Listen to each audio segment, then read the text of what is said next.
We have said so. How can 3 independent MLAs? How can we? That is to be decided by the Speaker. You can say what you want, but if there are 3 independent MLAs, they can't be disqualified by you. Even independent? Who says that? Procedure. They can't be. Well, my learned friend should. They are today claiming that Once again, that is disqualification. Mr. Paul, you have to read the 10 schedule. Independent MLAs. Please read the 10 schedule before you make that submission. But unnecessarily, there's no point in making a submission that is contrary to the 10 schedule. No, but the most crucial fact is that the disqualification petitions were only against 16 and not 39 MLAs. The disqualification MLAs were only 16, not 39. 1 second. In fact, on the 3rd, all 39 are under disqualification because they voted against the whip. That's after the vote. That's after the Speaker. No. We are proceeding. It's before the Speaker. It is actually the entirety of the 38 comes in. Where is the position? Well, I don't think this arithmetic exercise of any relevance for the purpose of the 10 schedule. Yes. That will issue. Yes, correct. It's just a matter of arithmetic. Majorities are made up like this only. I was on 40. 125. No, minus those 39, 125. We are not on 39. We are on 42. Just give us the number that he has got, Navrekar. Navrekar gets total 125 votes. Is that right? No, he gets 164. 164. Actual votes are 164. Yes. Now we have to now consider. I mean, we just for the yes. From 164, you suppose deduct 39, which are the 39 persons against whom you say they are disqualified. No, even the other 3 we said the same. We filed a petition to that effect. Yes. Therefore, if you exclude 39, the Shiv Sena MLAs, and 3 independents, so you exclude from 164, 42. Yes. You are down to 122. That's correct. But they only had 107. They got 107 votes for their Speaker candidate. If they had obeyed the whip, we'd be in majority. He would not have got elected. 107 plus 39 or whatever. So, this is we are going into areas which are really not our concern at the moment. My concern is what happened and how the 10th schedule, in fact, which was meant to deal with. Mr. Sibal, therefore, it also appears that apart from the 39, yes, who, according to you, were disqualified, the 3 independents, of course, that you say they shouldn't have, they are also liable to be disqualified. There are other members of your legislative party who also voted in favor of Ms. Navrekar, that means. Yes. No. Some remained absent, but they didn't vote. They didn't vote for that. No, Navrekar polled 122. Yes. After excluding 39 SSMLAs and 3 independents, 42. Navrekar still polls 120. So some must have been absent, some would have been absent. There were 13 independents, There are 13 independents, various parties, SP, PJP, CPM, DBA, MNS, Swabhiman Party, Rashtriya Samaj Paksha, ASP, all kinds of parties are there. My proposition has nothing to do with the Speaker. You get that point. What you are really saying is that, look, irrespective of the numbers game, so to speak, according to you, the Speaker could not have been thwarted from deciding the disqualification petition. Yes. And second, a trust vote could not be held when the disqualification petition was still pending before the Speaker. That really is too. Those are the 2 points, And the Governor should not have sworn him in. That's the action of the Governor. He could not have sworn in a man, who is facing disqualification. But Mr. Sibal, we also have to go into the wider issue as to whether can a trust vote, in that sense, or should a trust vote be postponed? Yeah. Really, because the disqualification petition is pending. No, the question is whether time should have been given to them. It all comes down to 27th of June. 27th, yes, that's the first. So, the trust vote only happened after that, Had that not happened, the trust vote would not have happened. So, therefore, in other words, what you are arguing is that the issue relating to 10th schedule must be done later, and what is to be decided is about the status of the party outside the Legislative Assembly, which is to be determined whether there is a split or a dissension in the party as a primary issue. I'm deeply aware. And once that is decided, Correct. the question of 10th schedule triggers in thereafter is your argument. No, 10th schedule triggers immediately, Mother. 10th schedule will trigger immediately. Yes. But for 10th schedule, what is to be seen is the events with respect to the political party, not the legislative party. No. Well, the 10th schedule cannot be subverted by members of the legislative party taking a decision that there is a split in the party. That is what I'm saying. Without there being a split in the party. That's what I'm saying. Yes. That's your primary argument is that. No, my Lord is saying what I'm saying. That's what my Lord is saying. The disqualification relates back to 21st of June. That's the day, Malad, that they have to show what is their defense under the 10th schedule. That's the day. According to you, the speaker under 10th schedule only gives the declaration. Yes. That's correct. So whatever has happened after 21st June, it is always subject to the disqualification from them. That's right. Because it relates back. That's your Lordships, 5 judges have held that. Constitutional bench has held that. So that is also one of the issues which is recurred. What will the consequences in between? That's correct. Your Lordship is right. So that's why I have always said, Nabam, Rebi and all that has to be decided by your Lordships one day. All this has to go. Assuming, Mr. Sibal, assuming you are right in everything that you have argued, that look, first, the 27th order should not have been passed, that the Speaker should have been allowed to take a decision on the petitions for disqualification. What is the net consequence of your argument? I mean, what direction to take to the court? Facts are undisputed. What is the Speaker to decide in this? What is the Speaker? I want to know what is the Speaker to decide. What is the Speaker? They have not filed a reply till date. No, but the question is who decides? I mean, the court can't take a decision. Why not? The court decided. The court decided, in Rana. The power to decide a disqualification. They did decide in Rana, 5 judges decided in Rana, saying that we will not send it back. The facts were undisputed. There can be no defense, because under the 10th schedule, there is no defense except a merger. What is the Speaker to decide? And then your Lordships will say, we can't issue a mandamus to the Speaker to decide within 7 days. Then there will be a constitutional issue referred to 5 judges then, because you can't issue a mandamus to the Speaker. Justice Nariman says within 3 months you should decide. No Speaker accepts that judgment. Where are we going? You got to refer to constitutional bench. Where are we going, the point is, raising the question, it will require reconsideration of Kyoto. I'm myself saying so.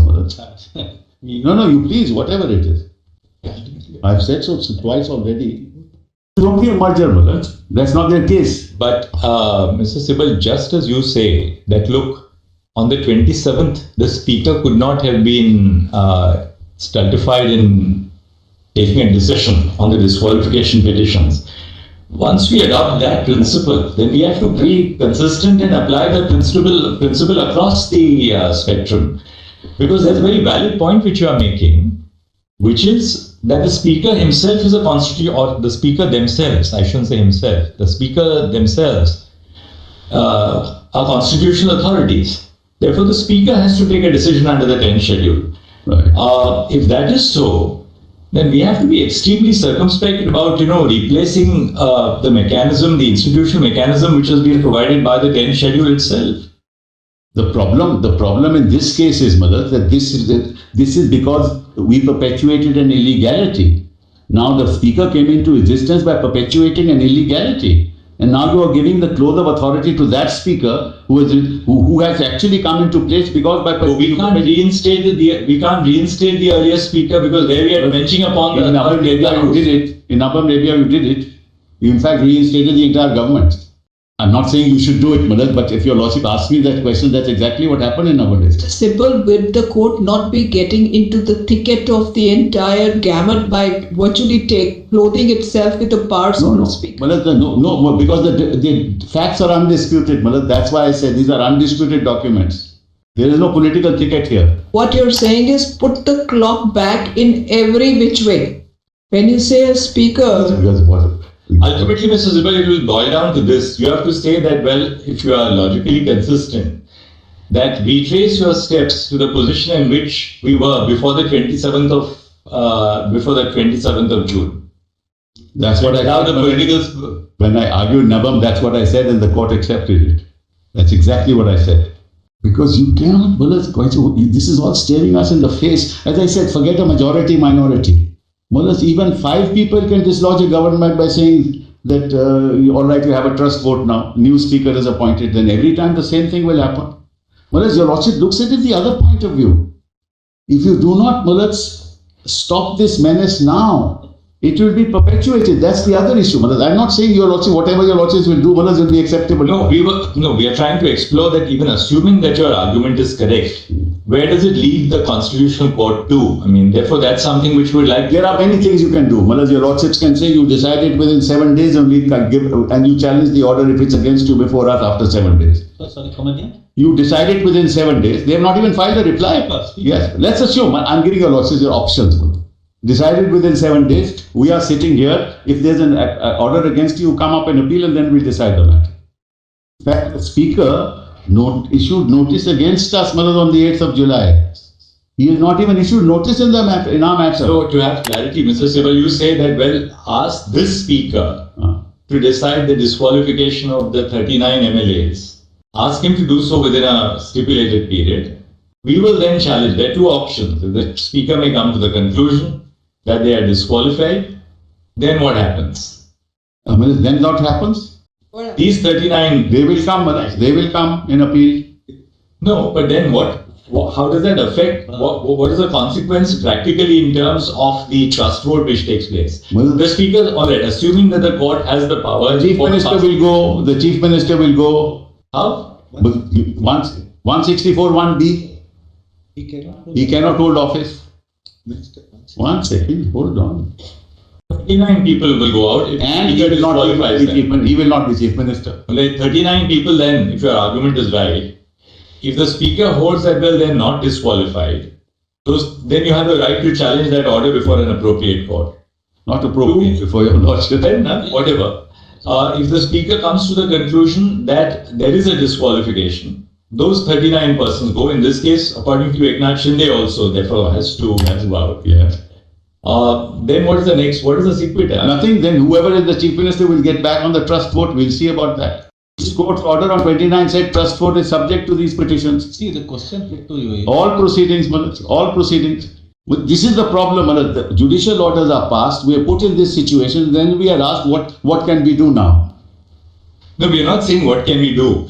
Yes, we are asking what is the submission on what we can do. That's what Mr. Sibal, ultimately, you are arguing a constitutional point, but we have to also factor relief which a constitutional court then should give or is capable of granting within the format of the constitution to take the argument to its logical conclusion. So we are not for a moment saying that your argument is incorrect. What we are trying to do now is to test what are the limits of your argument. As I told you, how far does the court go? Your lordship is right. That's why did I say 7 days, because your lordship puts it to me.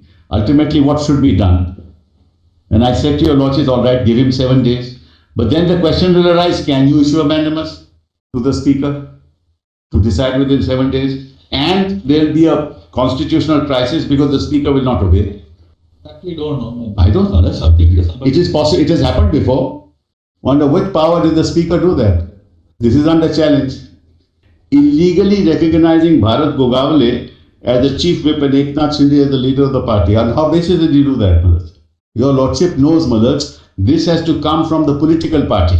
Leader of the house has to come from the political party he is our leader of the house, Malaj. That letter is written by the speaker, Malaj. For example, Malaj, recently when Malaj, Mr. Kharge became the leader of the Congress party, it is Mrs. Gandhi who wrote a letter saying that now, instead of Ghulam Nabi Azad, Mr. Kharge is the leader of the party. I have the letter with me. So this is the, on what basis did the speaker do it?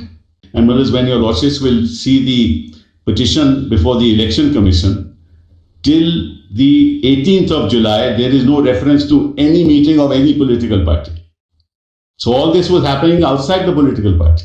So, what's happening here is, that the legislative party, a majority in the legislature of the Maharashtra Legislative Assembly, is treating itself as the political party and making orders for its own benefit. That's the constitutional issue that your lordships will have to decide. But who represents the political party as I said, the two offices, that is the leader of the three offices, Chief Whip and Whip, are appointed by the political party and conveyed to the Speaker. The Chief Whip and the Deputy Whip. The Deputy Whip. So these are offices, that are bridge between the political party and the legislature. Then you have a first Speaker.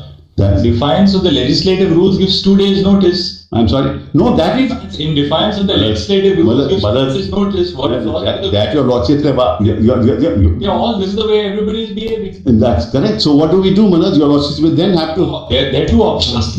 Either you debunk the authority of the Speaker, or you say I said that on day one. Ultimately, irrespective of what lesser mortals decide, ultimately, in a democracy, you value the office of the institution. Then that 27th order should not.